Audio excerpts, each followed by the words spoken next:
नमस्कार। सन्दर्भ हो आज मैले ठ्याक्क देखेँ चाहिँ नयाँ बनेको नेपाल सरकारले चाहिँ के गरेको छ भन्दाखेरिमा विकेन्डमा 2 दिन बिदा दिने भनेर भनेको रहेछ, जुन एकदमै मैले पहिल्यैदेखिबाट सोचिरहेको थिएँ। नेपालमा पनि 2 दिनको चाहिँ विकेन्डमा 2 दिन बिदा हुने भयो भने शनिबार र आइतबार, त्यसले चाहिँ एउटा समग्र अर्थतन्त्रमा मात्र नभइकन अरू पनि धेरै पक्षहरू छन् जसले चाहिँ यसलाई एकदमै राम्रो गर्छ। पहिलो पक्ष भनेको के हुन्छ भन्दाखेरिमा जस्तै 2 दिन बिदा भयो भने चाइनामा त्यही हुन्छ, 2 दिन बिदा हुन्छ। तपाईको एउटा मान्छे पारिवारिक र सामाजिक हिसाबले एकदमै स्वस्थकर हुन्छ। भन्न अर्थ के त भन्दाखेरिमा उसले आफ्नो परिवारलाई मजाले टाइम दिन पायो, बालबच्चालाई उसको घरमा बच्चाहरू छन् भने उसले मजाले टाइम दिन पायो हैन। त्यसपछि फर्स्ट दिन भनेको पर्सनल व्यक्तिगत स्वास्थ्यको लागि चाहिँ टाइम दिए पनि दोस्रो दिन उसले आफ्नो बालबच्चालाई दिन पायो। जस्तै पहिलो दिन नुहाइधुवाइ गर्ने हैन, कपडाहरू धुने गरेर चाहिँ त्यसरी टाइम खान्छ भने दोस्रो दिन भनेको आफ्नो बालबच्चालाई लिएर चाहिँ मजाले नजिकको पार्क वरिपरि गएर हुन्छ कि अथवा चाहिँ अलि टाढै ट्राभल गरेर हुन्छ हैन। उनीहरूले चाहिँ मजाले विकेन्ड 2 दिनको विकेन्ड गर्ने भयो हैन।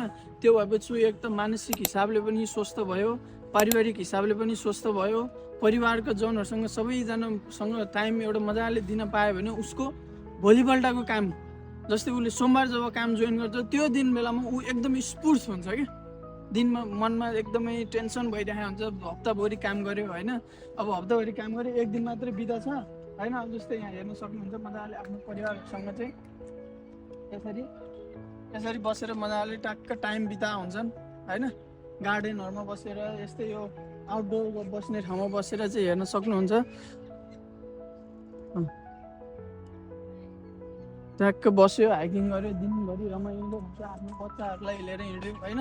त्यसले गर्दाखेरिमा तपाईको चाहिँ यो चाहिँ एकदमै जरुरी थियो।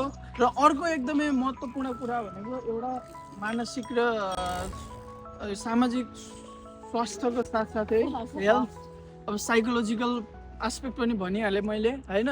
त्यो बाहेक अर्को भनेको सबैभन्दा महत्त्वपूर्ण भनेको अर्थतन्त्रमा एकदमै ठुलो चाहिँ असर पार्छ यसले। किन भन्दाखेरिमा जब मान्छेहरू हिँडुल गर्न थाल्छन्, पैसा खर्च गर्न थाल्छन्, त्यसपछि के हुन्छ अर्थतन्त्रमा मनी फ्लो हुन थाल्छ। बुझ्नुभयो नि। त्यसले गर्दाखेरिमा चाहिँ के हुन्छ स्रोतहरू धेरै बढ्दै जान्छन्। जस्तै सिनेमाको इन्डस्ट्री भयो हैन, अनि त्यसपछि तपाईँको आउटडोरहरू भयो, हाइकिङहरू भयो, अनि यस्तै यो घुम्न जाने ठाउँहरू अब लोकल एरियाहरू हुन्छ जहाँ चाहिँ सानोतिनो घुम्न जाने ठाउँहरू हुन्छ हैन। त्यस्तो एरियाहरूमा के हुने भयो पैसा घुम्न थाल्छ क्या, फ्लो हुन थाल्छ। भनेको जस्तै सानो फुल बेच्ने मान्छेले पनि फुल बेचेर पैसा कमाउनु पायो हैन। अब स्ट्रिट भेन्डरहरू हुन्छन् जो चाहिँ अब बाटोमा बसेर सेल गरिरहेको हुन्छन्, त्यस्तो ठाउँमा भयो। अनि टुरिज्म सेक्टरमा जस्तै अब तपाईँको 2 दिन बिदा भयो भने मान्छे शुक्रबार बेलुका निस्किन सक्छ।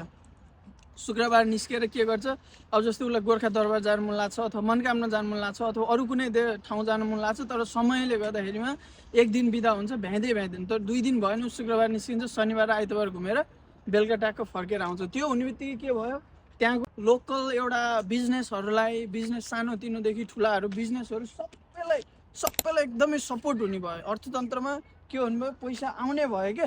पैसा भन्ने चिज कस्तो हुन्छ भने अर्थतन्त्रमा जति खोल्तीमा बस्यो नि अर्थतन्त्र त्यति चाहिँ स्थिर हुन्छ, त्यति चाहिँ त्यसले लाभ दिँदैन हैन।